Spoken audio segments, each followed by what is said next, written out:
저 사이드카 발동이 됐거든요. 네. 상승 때문에. 네. 네. 일단 이제 공매도가 우리나라에 어떤 시스템적인 문제가 있었어요.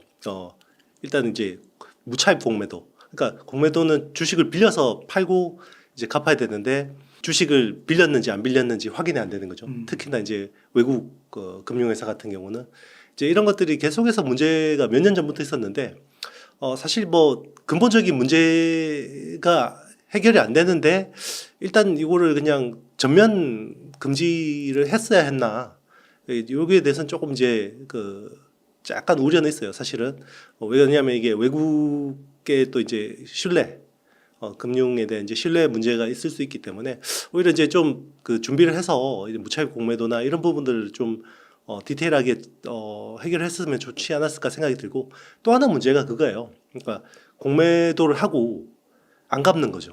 네. 왜냐하면 비용이 안 들어가니까 계속해서 그냥 이제 쇼커버를 안 하고 계속 이제 버틸 수 있는 구조. 개인들은 사실은 그렇게 할 수가 없잖아요. 네. 그런데 이제 그게 이제 어떻게 보면 기울어진 운동장이었고 그리고 이제 공매도를 하고 쇼커버를 할 때 그럼 시장에서 사서 팔아야 되잖아요. 갚아야 네. 되잖아요. 그렇게 안 한 거예요.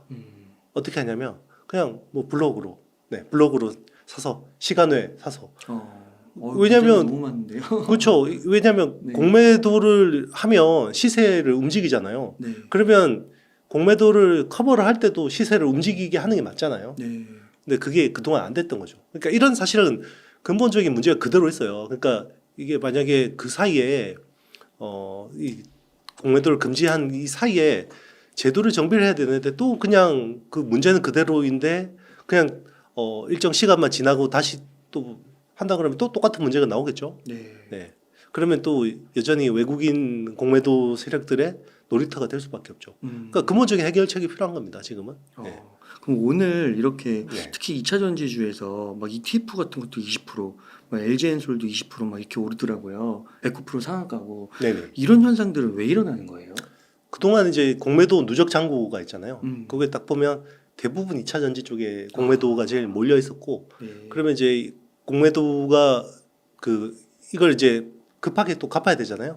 그래서 이제 쇼커버에 대한 수요가 있을 거고 사실 그거보다는 심리적인 영향이 클 거라고 봐요. 이제 쇼커버도 나올 거고 그리고 이제 이게 공매도 쇼커버 때문에 반등이 날 거다라고 보고 이제 수급들이 많이 붙은 거죠. 네, 그래서 오늘 뭐 상한가까지 이렇게 큰 종목 에코프로 같은 이제 큰 종목이 상한가까지 가는. 네. 그리고 뭐 지금 뭐 사실 반도체도 나쁘진 않은 것 같습니다. 네. 그러면 앞으로도 이런 분위기가 상승 분위기가 완전 진짜 하루 만에 완전 대역전이 된 것 같은데요. 지속은 될까요? 오늘 같이 이렇게 급반등이 지속되기는 어렵고요. 일단은 이제 향후 봤을 때 단기적으로는 저는 시장이 나쁠 것 같지는 않아요. 왜 그러냐면 일단 정부의 의지가 확연하게 드러났거든요. 어쨌든 주식시장 부양에 대해서 정부가 굉장히 큰 관심을 가지고 있고 그리고 이제 바로 이게 공매도 금지에 이어서 개인 투자자들이 굉장히 원하는 양도세 유예 이슈가 또 나오고 있거든요. 여당하고 이제 정부 사이에서 이야기가 나오고 있기 때문에 항상 우리 연말 되면 대주주 양도세 이슈 때문에 12월 시장이 없잖아요. 이제 그런 부분들이 조금 이제 완화될 수가 있는 거죠. 이제 그것 때문에 또 오히려 이제 연말 시장이 꽤 세게 갈 수도 있겠다.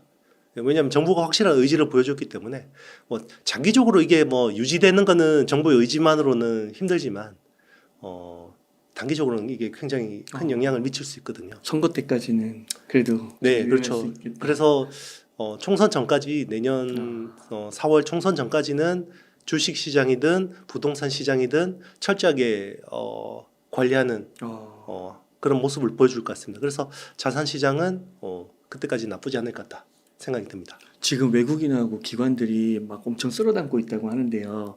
환율도 거의 이제 1,300원 깨지려고 하더라고요. 그렇죠. 그런 것도 영향이 있는 건가요? 그렇죠. 아무래도 그런 자산 시장이 움직이니까 이제 급속도로 이제 이게 환율이 움직일 수밖에 없고 그런데 이제 결국 환율은 그 나라의 경제의 펀더멘털이거든요. 그런데 이제 원래 1,300원 이하 수준까지는 충분히 갈 수 있다고 생각해요. 우리나라 경제 펀더멘탈이.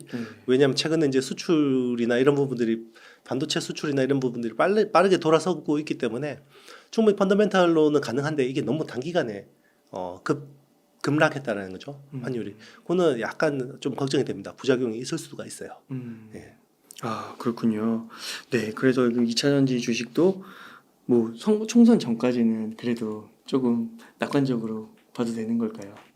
그렇죠. 아무래도 개인 수급들이 뭐 워낙 또 많고, 네, 예. 좋아하시는 그리고 분도 예, 많고. 뭐 그렇다 보니까 그동안에 또 그리고 뭐 거의 반토막 난 주식들도 많잖아요. 네. 거기서 반토막 난 데서 뭐 한 20-30% 추가 반등은 뭐 기술적으로도 충분히 가능하다고 봅니다. 네.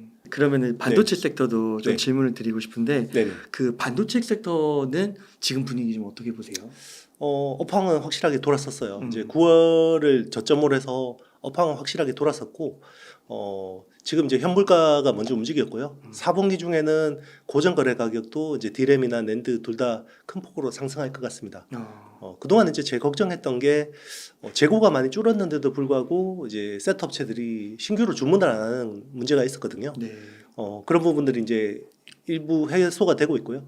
그리고 이제 PC 모바일 쪽에서는 확실한 이제 바닥 그리고 이제 추가 주문에 대한 이제 이런 흐름들이 나오고 있는데 이제 가장 그 관전 포인트는 일반 서버 쪽이에요. 네. 그러니까 그동안은 서버가 모든 게 생성형 AI용 쪽으로만 투자가 진행됐잖아요.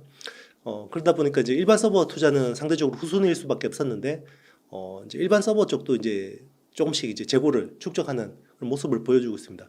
사실 일반 서버는 뭐 디램에도 중요하지만 사실 랜드 수요에 더 중요해요. 네. 왜냐하면 지금 디램 같은 경우는 HBM도 있고 DDR5도 있고 이러니까 자체적으로 뭐 어떤 공급이 조절되는 측면도 있고 수요도 워낙 좋고 이런 부분들이 있는데 랜드 플래시는 정말 천수답이었거든요. 네. 그러니까 공급을 줄이는 거 말고는 그동안에 답이 없었어요. 수요가 안 좋으니까. 그런데 일반 서버 쪽이 이제 투자가 회복된다 그러면 이제 엔터프라이즈향 SSD 그 수요가 올라올 수 있거든요.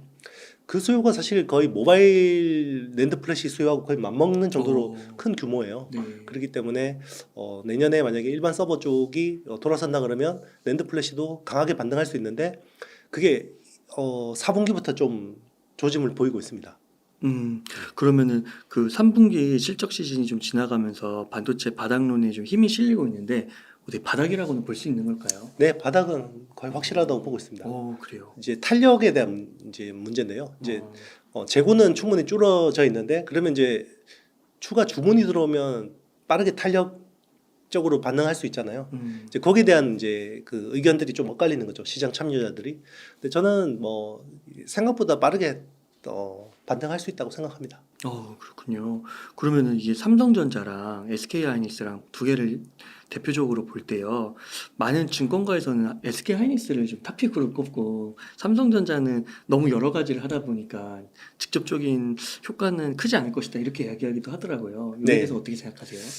약간 전통적으로 보면 그게 맞아요. 표한 디램주가 그 SK 하이닉스고 삼성은 이제 종합 전자 회사다라는 관점에서 그렇게 봤는데 이번에는 사실 그것뿐만 아니라 결국 HBM이라는 주문형 메모리, 예. 그러니까 메모리가 범용에서 스페셜티, 커머디티에서 스페셜티로 바뀌는 이 새로운 흐름에서 SK 하이닉스가 주도했다는 거죠. 삼성이 주도하지 못하고 그게 결국 이번에 어떤 두 회사의 밸류 차이를 만들어냈다고 생각합니다. 네.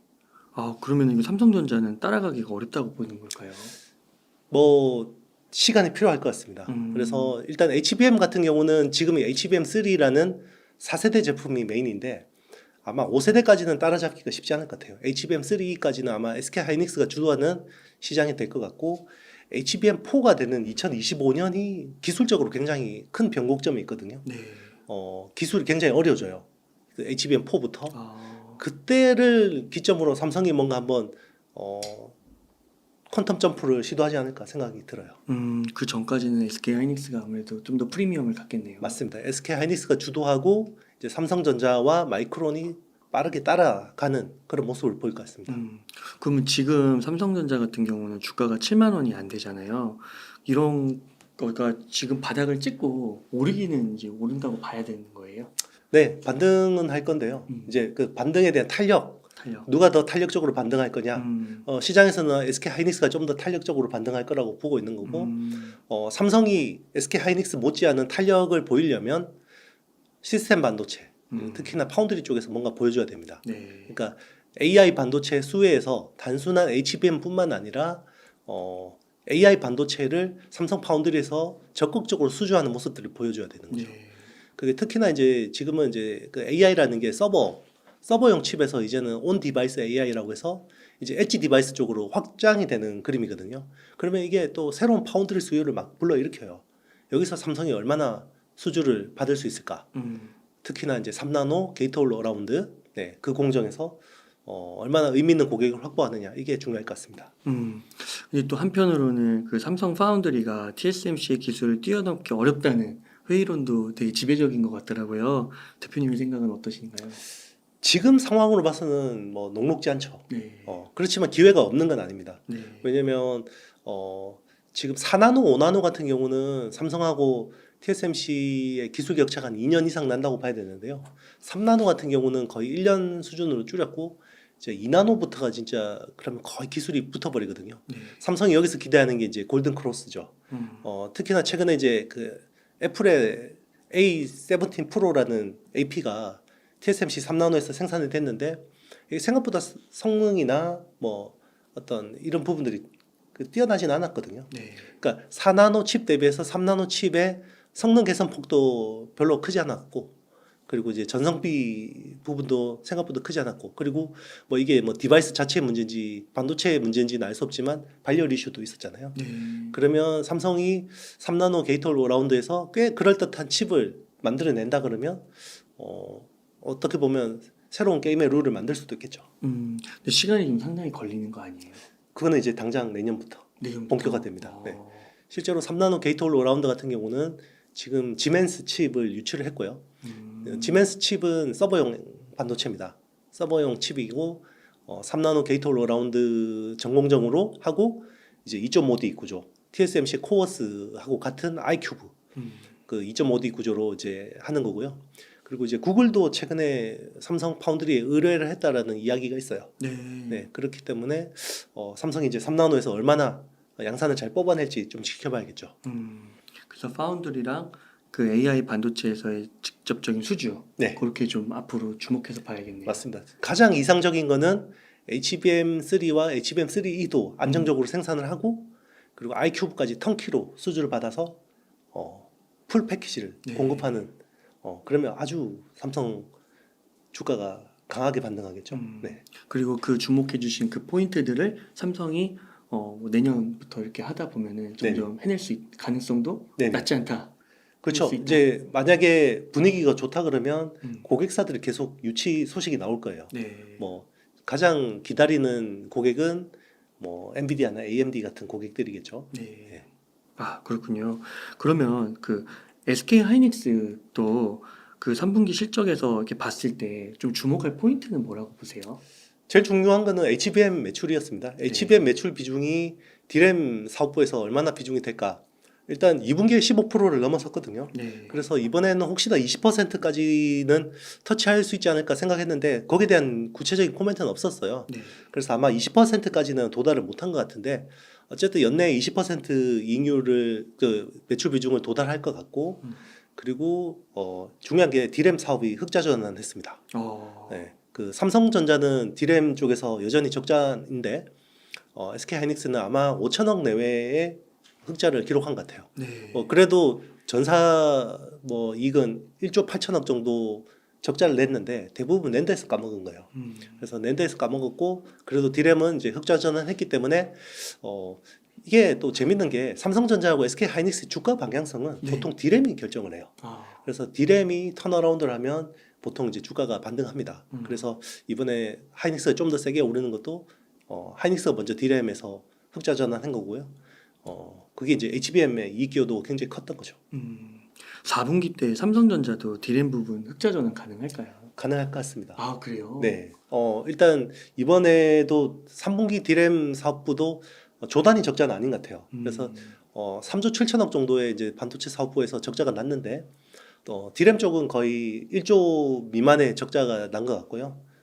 낸드에서 대부분 까먹었어요. 그래서 요게 이제 또 4분기에는 가격도 빠른 속도로 올라오고 있기 때문에 예, 충분히 가능할 수도 있습니다. 아, 그렇군요. 그 한 가지가 또 궁금한 게 그 삼성전자 자체 설계칩 엑시노스 있잖아요. 요게 좀 발열 문제로 좀 문제가 있었다가 1년 9개월 만에 귀환하는 건데 엑시노스 2400이 갤럭시 S24에 탑재된다고 하더라고요. 근데 우선은 이제 궁금한 게 우선은 엑시노스의 이 귀환이 삼성전자에 왜 중요한 건가요? 일단 이제 파운드리란 비즈니스 자체가요. 이게 굉장히 고정비가 많이 들어가거든요. 그러면 만약에 그 3나노를 투자하려면 5나노에서 돈을 많이 벌어야 돼요. 네. 그리고 3나노에서 2나노로 가려면 3나노에서 꽤 많은 돈을 벌어야 되거든요. 근데 삼성은 사실 그 선순환이 깨졌죠. 왜냐하면 4나노, 5나노에서 그 GOS라는 발열 이슈가 있었고, 그리고 수율이 안 좋아가지고 주요 고객인 퀄컴이 스냅드래곤 물량이 TSMC로 가버렸잖아요. 네. 그러면 돈을 못 버는데도 어쨌든 삼성은 유보 현금 가지고 투자를 한 거잖아요. 네. 근데 이게 선순환이 되려면 결국 파운드리 팹을 채워야 됩니다. 그죠? 그런데 이제 팹을 채우는 데 있어서 캡티브 물량이죠. 엑시노스가 거의 절반을 차지합니다. 선단 공정에서. 네. 그래서 지금 엑시노스가 4나노에서 절반 정도 물량을 채워주고 이제 나머지 퀄컴이나 이제 다른 고객사들 채워서 여기서 어느 정도의 이익을 내고 그래야 3나노로 넘어가고 2나노로 넘어가고 이게 가능하거든요. 네. 근데 이제 그전에는 그런 게 안 됐는데 이번에는 이제 4나노 수율도 많이 올라왔고 엑시노스 캡티브 물량까지 이제 확보가 된 상황이기 때문에 이제 차세대 선단 공정 전환이 좀 어느 정도 흐름을 탔다고 볼 수 있는 거죠. 혹시 엑시노스의 성능에 대해서 네. 뭐 얘기가 나오는 게 있나요? 일단 그 약간 벤치마크 업체들 통해서 이제 나오는 어떤 데이터들은 좀 있는데 뭐 나쁘지는 않은 것 같습니다. 그런데 뭐 스냅드래곤을 그 퀄컴의 스냅드래곤을 압도하거나 이 정도는 아닌 것 같고요. 아, 그래요? 네. 근데 최근에 보면 퀄컴 스냅드래곤이 오히려 애플의 그 A 시리즈를 거의 어느 정도 이제 따라잡는. 사실은 그 동안에는 거의 한 2년 정도의 기술 격차를 보였다 그러면 최근에는 스냅드래곤이 굉장히 빠른 속도로 애플을 좀 따라잡는 모습을 보이고 있어요. 근데 물론 이제 이게 또 양산용 칩으로 나와봐야 알아요. 랩에서 테스트하는 거랑 실제로 또 양산은 다를 수도 있기 때문에 그럼에도 불구하고 퀄컴이 그동안 이제 그 GPU만 커스텀 칩을 했고 CPU 쪽이 굉장히 취약했는데 그 누비아라는 회사를 인수를 했어요. 네. CPU 설계하는 회사인데 이 누비아가 공교롭게도 애플에서 AP를 설계하던 팀들이 나와서 만든 회사예요. 그래요? 그러니까 어떻게 보면 애플의 기술이 이제 퀄컴으로 온 거죠. 네. 네. 와, 근데 이게 2년씩이나 차이가 났어요. 그동안에는 그렇죠. 네. 애플 대단하네요. 그렇죠. 거의 뭐 반도체 설계 쪽에서는 거의 압살을 해버렸었죠. 네. 그래요. 그래서 또 한편으로는 이게 그 미국판 갤럭시 S24에는 스냅드래곤만 들어가고요. 한국판에는 이게 반반 섞인다고 얘기가 있는데 그 사실인가요? 일단 이제 세 가지 모델이 있어요. 기본 모델이 있고 플러스 모델이 있고 울트라 모델이 있는데 네. 울트라 모델 최고 하이엔드잖아요. 울트라 모델은 전부 스냅드래곤 들어갈 것 같아요. 네. 그리고 이제 기본 모델하고 플러스 모델 중에 북미향은 아마 스냅드래곤을 쓸 것 같고요.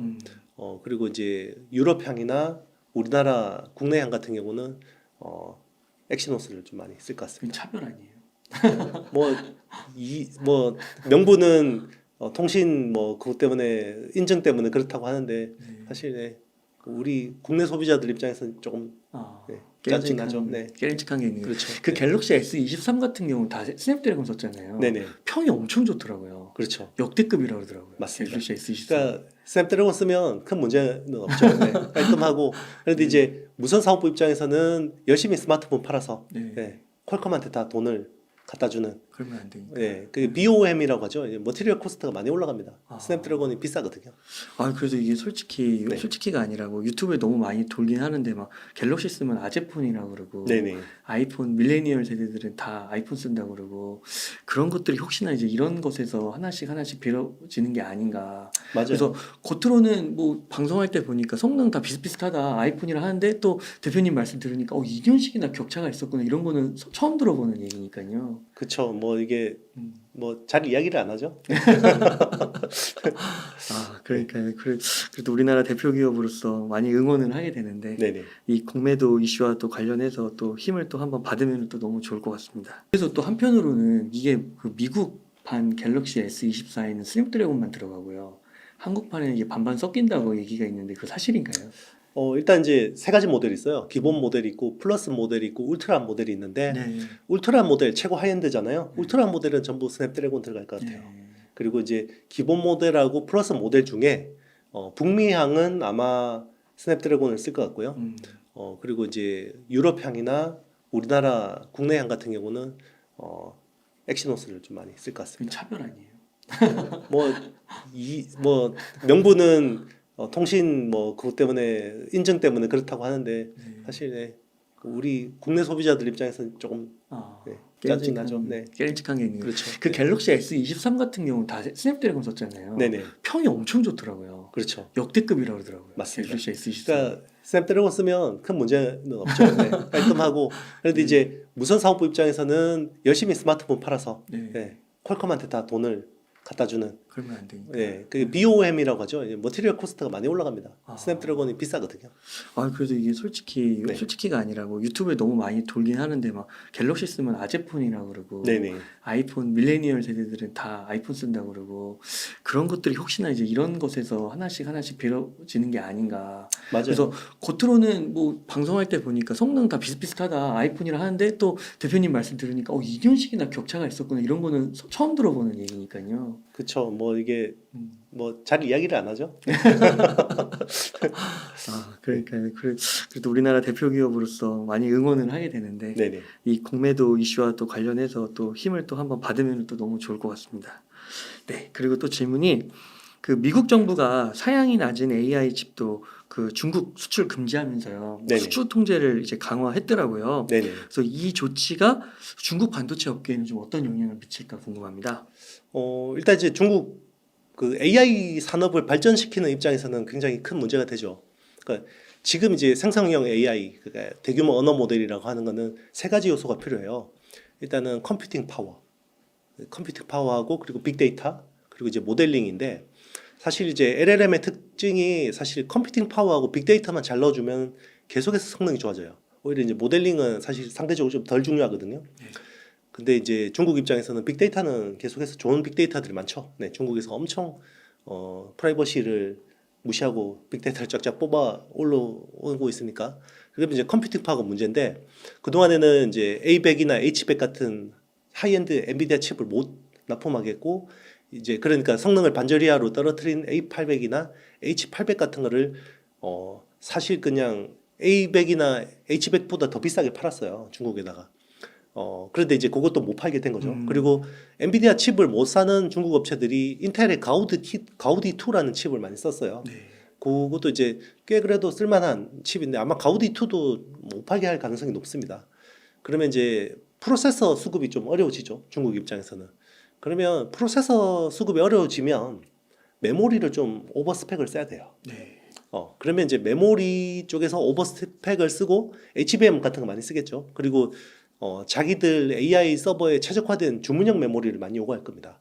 그래서 최근에 틱톡의 바이트댄스가 SK 하이닉스를 방문했거든요. 네. 주문형 메모리 협력 때문에. 네. 그게 아마 이런 맥락에서 있는 게 아닐까 싶어요. 그러니까 고급 프로세서를 못 쓰니까 이제 메모리라도 좀 좋은 걸 써서 성능을 커버하려는 그런 움직임들이 나올 거고 그거는 사실 우리 입장에서는 좀 긍정적인데 또 엔비디아 뭐 그런데 엔비디아한테도 그렇게 큰 영향은 아닐 것 같아요. 왜냐하면 중국에서 이런 뭐 문제가 있지만 당장 애플이 또 자기들 생성형 AI가 너무 늦었기 때문에 또 H100이나 B100 같은 차세대 칩까지 막 쓸어 담으려고 하고 있거든요. 그래요. 네, 왜냐하면 애플은 생성형 AI 쪽이 너무 늦었잖아요. 그렇기 때문에 지금 뒤늦게라도 빨리 그걸 따라잡기 위해서 올해 예산 편성한 게 6.2억 달러 그리고 내년에는 45억 7천만 달러까지 예산을 배정했거든요.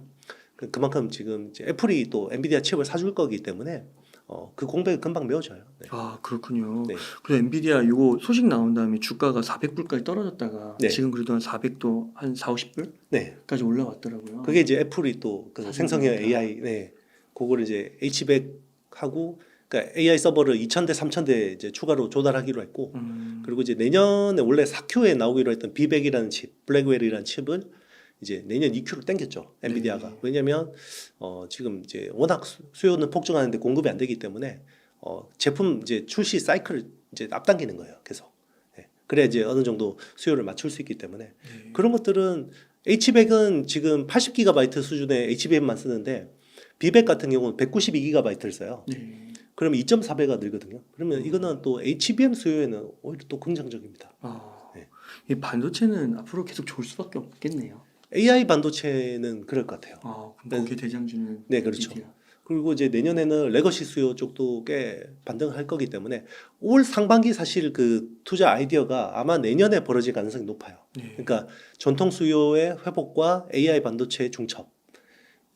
그러면 이제 내년 상반기까지는 전 좋게 보는데 하반기까지 이게 이어지려면 AI에서 이제 모빌리티 혁명 쪽으로 이게 어떻게 릴레이가 될지 좀 지켜봐야 되는데 최근에는 이제 보면 차량 반도체 쪽에 그러니까 피크아웃 이슈가 있거든요.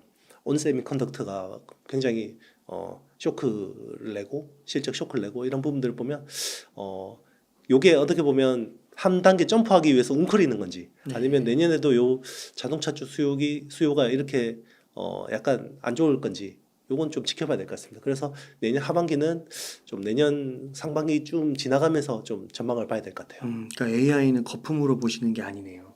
거품일 수가 없어요. 왜냐하면 그러니까 이제 사실 그 반도체를 보시는 분들 중에 엔비디아 그러니까 AI 칩에 대한 피크아웃 이야기를 많이 퍼 하시거든요. 200이라고 네네. 너무 높다고. 근데 지금 포워드 그거 맞아요. 보면 아마 30배 수준으로 맞아요. 갑자기 확 떨어져요. 네. 왜냐하면 그만큼 실적이 나와주고 있거든요. 네. 그런데 이제 중요한 거는 우리가 이제 AI가 언어만 배우면 끝이라고 생각할 수도 있는데요. 언어만 배워서 AI가 끝이 나지 않아요. 그러니까 학습에 대한 수요가 언어에만 있지 않다라는 거죠. 그 다음에 언어를 배우고 나서 멀티모달을 배워야 돼요. 네. 멀티모달이라는 거는 사람의 오감처럼 보는 거, 듣는 거, 냄새 맡는 거, 느끼는 거 이런 것들 다 배워야 돼요. AI가. 네. 그래야 우리가 목표로 하는 아티피셜 제너럴 인텔리전스 그러니까 범용 AI가 가능하려면 결국은 언어 먼저 배우고 멀티모달 배우고 거기서 또 끝이 아니에요. 운동을 배워야 됩니다. 어떻게 움직이는지. 그것도 데이터 트레이닝이 필요하거든요. 근데 이제 중요한 거는 언어만 배워도 서비스는 많이 나올 거예요. 그래서 추론 쪽으로 많이 오고 그 추론이 서비스하고 붙으면서 온 디바이스 AI 시장을 좀 화랑을 일으키는 거거든요. 네. 그렇다고 해서 데이터 트레이닝 수요가 줄어드는 건 아니에요. 네. 네. 그렇군요. 그래서 엔비디아는 거품이 아니다. 그렇죠. 앞으로의 미래가 더 기대된다. 이제 다만 이런 부분은 있어요. 이제 주식적인 관점에서 보면 그동안에는 AI 반도체 그러면 거의 90%가 엔비디아 칩이었는데 이제는 일부 마켓 쉐어를 내주는 거죠. 네. 온 디바이스 AI 쪽에서. 뭐 그리고 AMD나 이렇게. 맞습니다. 그런 쪽으로 좀 내주는 거고 그리고 이제 생성형 AI 쪽 그 서버 쪽에서도 일부 이제 마켓 쉐어를 AMD나 주문형 반도체 쪽에 좀 내줄 수도 있죠. 그렇다고 해서 뭐 엔비디아의 성장세 꺾이고 그럴 것 같진 않아요. 그렇군요. 네. 애플이 또 이렇게 대량 구매를 해주는 거군요. 그럼요. 네. 네. 그러면 중국이 그 엔비디아의 그 저사양 낮은 AI 칩을 이제 수입하지 않으면요. 그리고 아까 그 메모리 쪽으로 이렇게 뭐 SK 하이닉스나 이런 쪽으로 해서 좀 더 고급화 전략으로 갔는데 그런 전략은 그 성공 가능성은 좀 어떻게 보세요? SMIC가 7나노 성공한 것처럼 뭐 네. 어떻게든 해낸다. 뭐 결과물은 나올 것 같아요. 그러니까 그냥 이제 PC용 그래픽 카드 있죠. 네.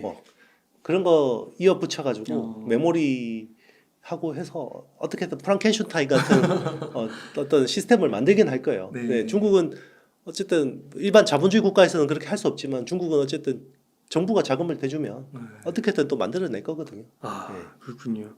그 이번에 애플 아이폰 15 시리즈가 출시가 됐는데 이게 중국 시장에서 화웨이에 밀려서 이제 1위 자리를 내줬다고 하더라고요. 네. 이건 어마어마한 사건 같은데 어떻게 생각하세요? 그렇죠. 이제 우리가 그동안에 이제 어떤 투자 아이디어 측면에서 이게 애플하고 테슬라는 약간 논외로 쳤잖아요. 그러니까 경기가 좋지 않더라도 프리미엄 수요는 상대적으로 덜 영향을 받기 때문에 상대적으로 괜찮을 거다라고 했는데 그 아이디어가 깨진 거죠. 그러니까 이제 화웨이가 거의 몇 년 만에 프리미엄 스마트폰으로 이제 귀환을 하고 이게 또 애국 소비 열풍까지 또 막 이렇게 불러일으키니까 이게 초반에 그냥 바짝 이렇게 하다가 마는 건지 아니면 지속될지는 좀 지켜봐야 되겠지만 어쨌든 화웨이 이펙트가 꽤 큰 것 같습니다. 그래서 애플이 전년 대비해서 한 5% 정도 중국에서 판매량이 좀 빠지는 것 같아요. 네. 예, 그거는 영향이 있는 것 같고 그리고 이제 우리한테 또 긍정적인 부분도 있어요. 어떤 부분이 있냐면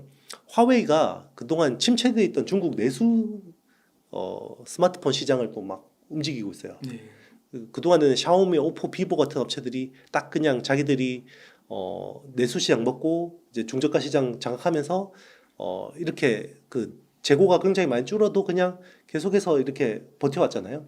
근데 화웨이가 막 이제 고급 부품 수요들을 막 땡기니까 지금 뒤늦게 샤오미, 오포, 비보 같은 업체들도 부품 리스토킹을 많이 하고 있어요. 네. 그러니까 최근에 모바일 쪽에 반도체 수요가 빨리 올라오는 측면들이 그런 영향이 있는 거예요. 화웨이 이펙트가 있다고 봅니다. 그게 성능이 막 엄청 떨어지는 거라면은 네. 이렇게까지는 안 할 것 같은데 그래도 성능이 좀 나오나 보네요. 아이폰보다는 못하죠. 네, 근데 아이폰이 한 3년 전 모델, 네. 그러니까 AP 성능으로 보면 한 아이폰 12, 요 정도 성능은 나오는 것 같고요. AP는 네. 통신 칩, 5G 칩 통신 속도는 최신 아이폰하고 비슷해요. 와. 네, 화웨이가 사실 통신 칩 쪽으로는 설계 능력이 굉장히 뛰어나거든요. 그러니까 못 쓸 정도는 아닌 거죠. 거기다가 네. 이제 애국 소비라는 MSG 하는 스푼 다 하면 충분히 많이 팔리는 거죠. 국뽕 마케팅 맞습니다. 이런 것까지. 네. 아, 그렇군요. 그러니까 옛날에는 되게 샤오미, 오포, 비보 이런 얘기 많이 들었던 것 같은데 한순간 싹 사라진 것 같아요. 그렇죠. 2016년만 해도 음. 중국 내수 스마트폰 시장이 5억 대였어요. 네. 근데 작년 2억 7천만 대거든요. 거의 반토막 났죠. 어떻게 네. 그렇게 준 거예요? 반도체가 없어서? 중국 사람들이 소비를 안 하는 거죠. 안 바꾸는 거죠. 그러니까 그래요? 네. 그렇게 많이 소비를 안 해요? 네. 왜냐하면 코로나 때문에 거의 네. 휴대폰을 바꾸고 싶어도 못 바꾸는 측면도 있고 와. 그리고 이제 리오프닝 됐는데도 경기가 안 좋으니까 부동산 경기가 안 좋으니까 안 바꾸는 거죠.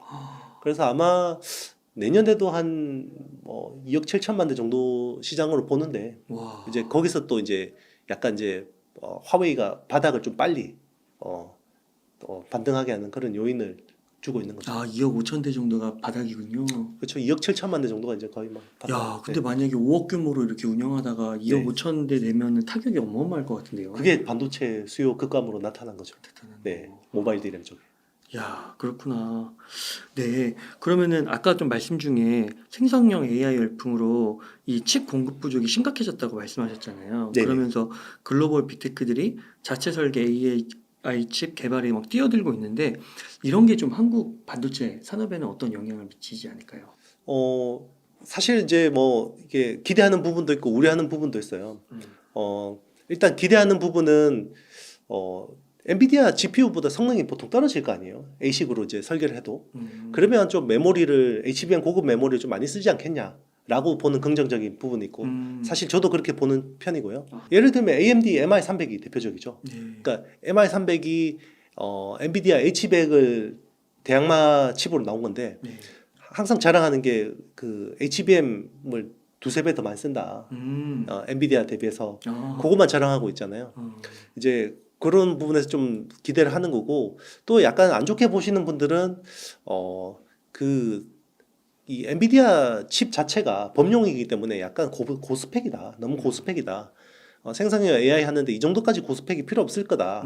그래서 ASIC이 어느 정도 좀 다운되고 HBM도 오히려 좀 고급 HBM보다는 좀 성능 떨어지는 HBM 같은 거 쓰지 않을까. HBM2E나 뭐 그런 이야기를 하시는 쪽도 있는데요. 제가 봤을 때는 전자 쪽에 무게를 두고 싶어요. 네. 전자면은 네. 엔비디아. 그렇죠. 그 엔비디아 칩 성능을 어스비슷하게 내려면 결국 HBM을 더 많이 쓰는 수밖에 없을 겁니다. 네. 아니 그렇지 않으면 경쟁이 안 되잖아요. 네. 그렇군요. 네. 그러면 이 문제로 인해서 네. 엔비디아는 타격을 입는 건가요? 엔비디아가 뭐 사실 그 펀더멘탈로는 크게 타격은 없을 것 같아요. 이제 엔비디아 그 칩 번호 대기표 뽑고 있다가 이제 도저히 못 견뎌서 이제 자체 설계하는 거잖아요. 왜냐하면 H100이 원래 주문해서 인도받는 시점이 40주였거든요. 근데 최근에는 50주로 늘었어요, 오히려. 네. 근데 픽하고 쉴 수가 없죠. 계속해서 수요가 많다라는 거죠. 그리고 엔비디아가 내년 4분기로 예정돼 있던 비백을 왜 2분기까지 당겼겠어요. 그만큼 지금 수요가 많은데 공급을 못 해주니까 그런 것들을 빨리 매칭해주기 위해서 신제품 출시 주기를 당기는 거거든요. 그러면 이런 글로벌 빅테크들이 네. 엔비디아 정도로 그 올라갈 수는 없지 않나요? 그렇죠. 엔비디아 수준의 칩을 낼 수 있는 업체는 없어요, 아직까지. 그렇죠. 네. 실제로 일론 머스크도 그 도조 시스템에 들어가는 D1이라는 칩을 TSMC에 대거 주문을 했는데 그 전까지 이야기가 뭐였냐면 엔비디아 칩 수급이 문제 없으면 우리 그냥 엔비디아 칩으로 데이터 트레이닝 하겠다. 심지어 구글도 텐서플로우라는 TPU라는 칩이 있는데 엔비디아 칩 수급만 원활하면 우리 엔비디아 칩으로 하겠다 했는데 다 원활하지가 않잖아요. 그러니까 D1 칩을 양산하는 거고 TPU를 양산하는 거죠. 그러니까 그게 뭐 최선의 선택이라기보다는 차선이니까 하는 거라고 봅니다. 와, 그렇군요. 이게 진짜 얼만큼의 그런 수요가 있는지 이런 빅테크들이 막 돈 더 주고 그냥 쓰겠다고 하는데도 못 사니까 자체로 이렇게 하게 되는 그렇죠. 거군요. 네. 야, 그 지금 뭐 빅테크 업체들이 주머니가 넉넉해서 그런 게 아니라 주머니가 그 홀쭉한데도 불구하고 AI가 최우선 과제이기 때문에 투자를 하는 거고요. 그래서 이제 AI 쪽으로 모든 걸 자원을 집중하다 보니까 오히려 일반 서버 쪽 투자가 상대적으로 좀 지지부진했던 거죠. 그 다음에 한국 소식 질문 하나 좀 드리겠습니다. 최근 DSP 업체 AD 테크놀로지를 통해 삼성전자 파운드리가 3나노 GAA 공정 고객을 확보했다는 소식이 알려졌는데요.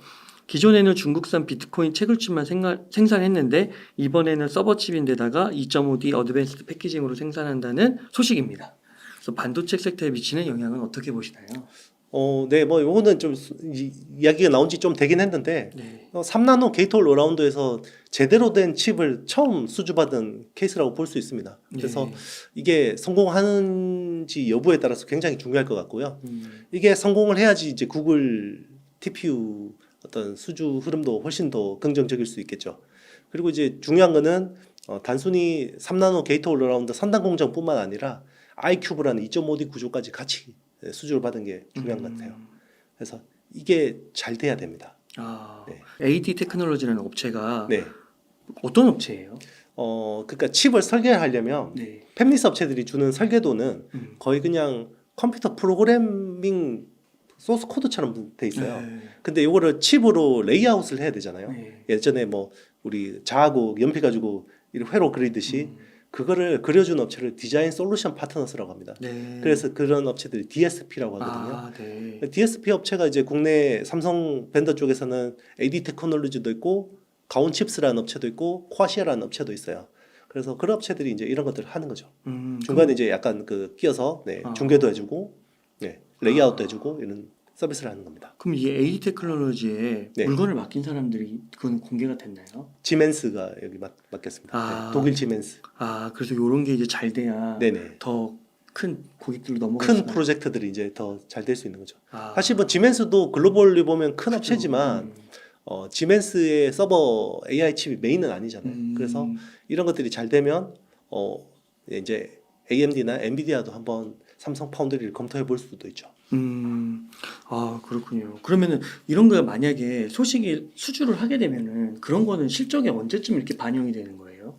근데 이제 개발 기간도 꽤 걸리고요. 아. 이제 공정 개발 기간도 좀 걸리기 때문에 이게 뭐 실제적인 성과가 나타나려면 뭐 1년 6개월 정도는 지나야 되는데요. 이런 것들이 계속 깔리면 이제 꽤 개발 쪽의 분위기가 좋은가 보다 이렇게 생각할 수 있는 거죠. 그러니까요. 많은 그 시청자분들이나 반도체에 관심 갖고 계신 분들이 아, 이게 뭔가 돌아선 것 같고 뭔가 잘 될 거는 같고 뭐 반도체 수요 좋다고는 하는데 폭발한다고는 하는데 언제 그게 과연 계속 지연되는 것만 같아가지고 그렇죠. 그게 힘든 것 같아요. 그 희망 고문 때문에 이제 못 버티고 음. 나가시는 분들도 많은데 네. 이제 결국 이제 그게 오고 있는 거죠. 네, 그 사이클이 오는 게 있는 네, 거죠. 맞습니다. 우리가 생각한 것보다는 좀 늘어졌지만 결국 뭐 방향성은 가는 거죠. 그게 그러면 언제쯤이라고 보시는 거예요? 지금입니다, 지금. 지금? 네네. 그러니까 전통 수요는 지금 4분기부터 디램하고 낸드 플래시 가격은 빠른 속도로 올라오고 있어요. 네, 그리고 이런 거는 이제 내년부터 네 맞습니다. 시작되는 거. 네, 파운드리 쪽은 이제 내년에 좀 긍정적인 모멘텀들이 살아 있습니다. 그러면요, 대표님, 만약 지금 한 1억 정도 여유 자금이 있으면 어떻게 투자를 하시겠나요? 네, 사실은 제가 원고를 드릴 때만 해도 현금 한 20-30% 보유하시죠 이렇게 아. 이야기하려고 했거든요. 네. 지금은 조금 조금 욕심을 내도 될 것 같아요. 아, 지금 그래요? 시장 분위기 자체가 뭐 들어섰어요? 공매도 금지나 어. 양도세 유예나 이런 모멘텀들이 있다 그러면 자기가 평소 좀 잘 알고 있는 종목들 중심으로 해서 조금 연말에 조금 공격적인 성향으로 투자를 해봐도 괜찮지 않을까 생각이 듭니다. 혹시 지수 상단 좀 예측해 볼 수 있을까요? 지수 상단은 뭐 2,600 이상 뭐 뚫고 가기는 쉽지는 않다고 생각해요. 아. 그런데 중요한 거는 수급이 완전 쏠릴 것 같아요. 어. 2차 전지나 반도체 쪽으로 많이 쏠릴 것 같아요. 쏠릴 것 그래서 같아요. 거기 쏠려 있는 종목들은 꽤 괜찮은 시세를 낼 수 있어요. 음. 그리고 뭐 오늘은 2차 전지 그 쇼커버링 때문에 2차 전지 쪽만 핫했는데 AI 반도체 ETF가 또 나왔거든요. 그 미래에셋에서 나온 타이거 예. ETF인데 거기서 보면 또 한미 반도체가 15% 후반대 한 16% 정도 비중 최고 비중으로 돼 있고 여기는 제일 중요한 게 삼성하고 하이닉스가 빠졌어요. 여기 ETF에는 빠졌고 그리고 이제 그 이오테크닉스도 한 8% 후반대 그리고 솔브레인, 동진 세미캠 이런 회사들이 한 7% 정도 수준, HPSP, 뭐 이수페타시스 이런 회사들도 한 5-6% 정도 편입이 되거든요.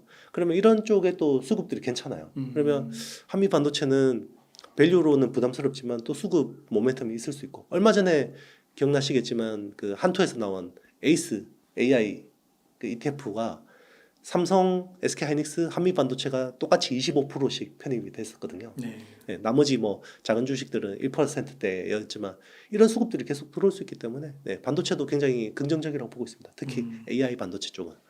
아, 그 소부장도 괜찮은 거군요. 맞습니다. 그래서 뭐 조금 전에 말씀드린 프로세스 케미칼 쪽에 약간 솔브레인이나 동진 세미캠이나 뭐 HPSP, 리노공업 같은 업체들은 좀 더 지금은 기회가 있지 않을까 생각합니다. 그러면 1억 정도 여유자금으로 네. 투자를 한다면은 네. 이런 반도체 기업들이 한 몇 프로 정도 넣으면 좋을까요?